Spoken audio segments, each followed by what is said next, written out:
Today's episode of Off the Timeline is titled The Unlikely Legend of Ryan McMahon. Some athletes are born legends. Some have legends thrust upon them. And then there's Ryan McMahon, a man drafted by the Yankees instead of having to wait to be traded there until 2025 in this alternate universe who battled emojis, performance enhancing pre workout paste, and at least three different rivals named Chase.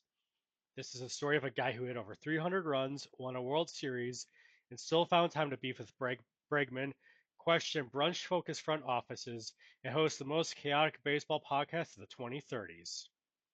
He's not quite a Hall of Famer yet, but he is a legend, mostly on Reddit. And today, we're taking you on the full ride, from his Yankee beginnings to his final farewell in Miami, from AAA resurrections to the Hall of Fame debates, from gold gloves to waffle-fueled controversies.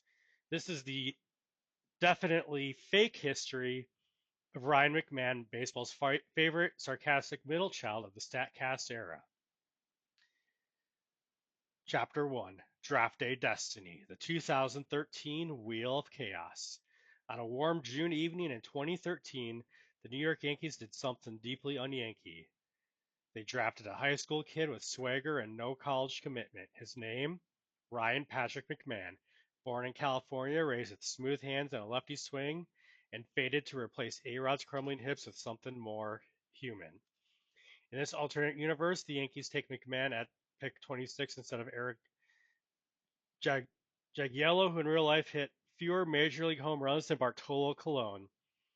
The Rockies, who drafted McMahon, originally settled for him.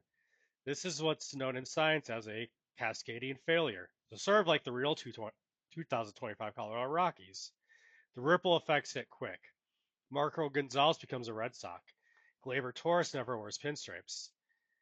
And in the words of one anonymous Rocky scout, we just got Mick stolen. Chapter 2, Bronx Bound, Early Yankee Years.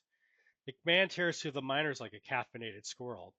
By 2015, he's pinch hitting in the Bronx while A-Rod discusses real estate on the bench.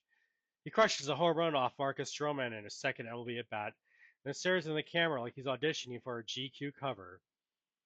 By 2016, he's the Yankees' starting third baseman, batting behind Judge and babyface Gary Sanchez. The media calls him the next Mattingly with more memes. He also develops an accidental rivalry with Rafael Devers, who debuts for Boston in 2017. Yankees fans claim McMahon has a better glove. Red Sox fans say Devers actually knows how to hit a slider. The Yankees lose the division. The tabloids lose their mind. And McMahon posts his first cryptic tweet. Bronx buzz greater than Boston fog. Stay tuned.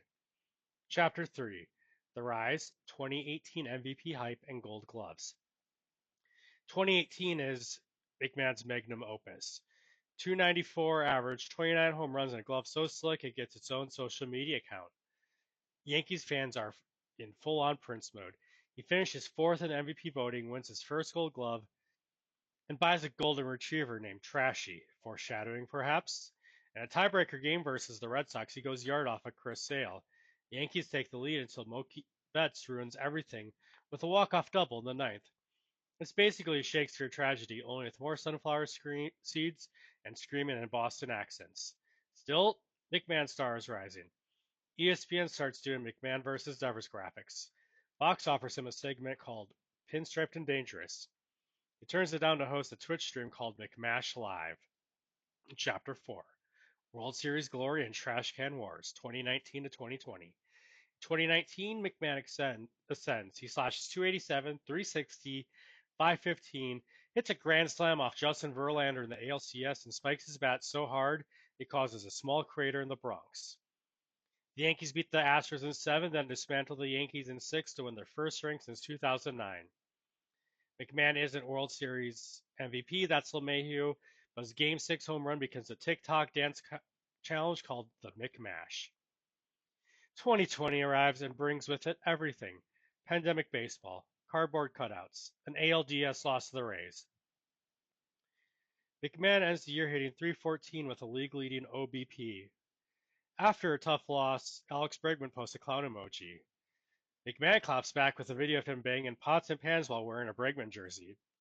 MLB issues warnings. Social media loses its mind.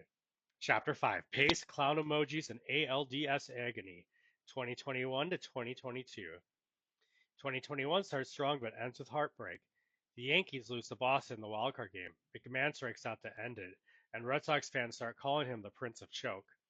One guy even shows up to Yankee Stadium in a Burger King crown that says Ryan McMahon. The offseason was worse. McMahon signs an 8-year, $160 million deal, then rumors leak about a mysterious pre-workout compound known only as Power Paste.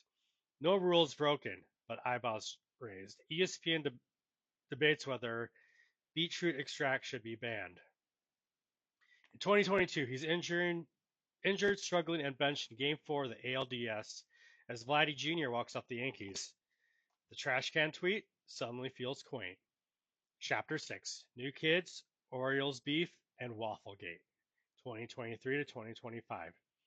In 2023, the Yankees try a soft reboot. Cody Guzman arrives, a Gen Z shortstop with attitude, bat speed, and approximately 15 million TikTok followers. Fans wonder, is McMahon being out-youthed? The O's are the new bullies on the block. Gunnar Henderson drills McMahon. McMahon calls their dugout Little League Energy, and Camden Yards brings frying pans just in case. 2024 is a revival. McMahon hits 27 homers, mentors rookies, and helps the Yankees get back to the ALCS. They lose to Seattle, but he hits a game-winning home run in Game 6, then gets robbed in Game 7 by Julio Rodriguez. McMahon stares at the wall like it's a Monet painting. In 2025, things spiral. Guzman's burner account likes social media posts calling McMahon washed. McMahon says NorCal A's GM is more in a brunch than baseball. The team's analytics department is literally caught hosting a waffle brunch mid-game. WaffleGate erupts. McMahon is DFA'd with syrup still on his cleats. Chapter 7 The Final Bronx Ride and Mysterious Retirement. Age 31. One last home run. He loses his starting job. Hits 258 with 18 home runs, but in the final home game, he ropes a double in the ninth, exits to thunderous applause, and tips his helmet while holding back tears. The scoreboard flashes. Thank you, Prince. Post game, he says, I won a ring, got roasted, and made peace with waffles. I'm good. We believed him. We were wrong. Chapter 8 Comeback in AAA Heroics 2027 to 2029. In 2027, McMahon joins MLB Network. Last 3 weeks before saying I could still hit 250 in this league with a blindfold. Rocky's call. He signs. Hits a home run his first at bat back at Coors. Cue chaos. 2028. Signs with the NorCal A's, formerly Oakland, now Sacramento, now spiritually disassociated with baseball. Slumps, calls out management for caring more about pancakes and pennant races. DFA'd again. 2029. Joins the Marlins. Mentors Lalo Martinez. Hits 198. Gets released in July. Announces retirement with a meme. Not washed, air dried. Chapter 9. Hall of Meh, Hall of Maybe. The ballot years. 2027 to 2036. McMahon hits the Hall of Fame ballot in 2027 and promptly gets 35%. Not bad for a guy with one ring and a juice adjacent supplement named after Elmer's. Over the next 9 years, nostalgia kicks in. Prince takes podcast gains traction. A TikTok montage of his defensive highlights goes viral, set to vintage Adele. In 2034, he gets 74%, just one vote short. 2035, he gets in, 75% on the dot. The Hall releases a statement. We asked voters to consider both stats and swag. They did. Chapter 10 Culture over War. The meme prince gets the pall. He doesn't cry, but he does get misty. He thanks Devers, Judge Guzman, and the anonymous burner account that kept me humble. His plaque reads, Homegrown Yankee hero, World Series champion, defended the hot corner, the Bronx, and the brunch table with equal passion. Outro. One ring, many laughs, and too much paste. Ryan McMahon wasn't the best player of his era. He wasn't even always the best player on his team. But he was the guy who hit homers, made kids laugh, and showed us that being memorable beats being perfect. He was the king of the trash can clapback, the duke of deadpan interviews, the WaffleGate whistleblower, and in the end, he became baseball's most human Hall of Famer. Long live the Prince. If you like that, like, comment, and subscribe for more alternate universe sports chaos. This is Off the Timeline, signing off.